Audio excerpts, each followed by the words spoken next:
You ask Tiger to solve. This deals with linear equations with one unknown.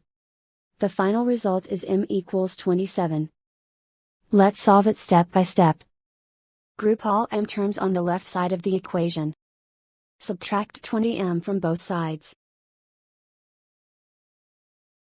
Group like terms. Simplify the arithmetic.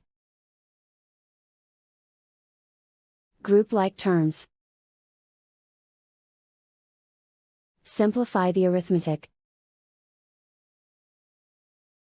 Group all constants on the right side of the equation. Subtract 3190 from both sides. Simplify the arithmetic.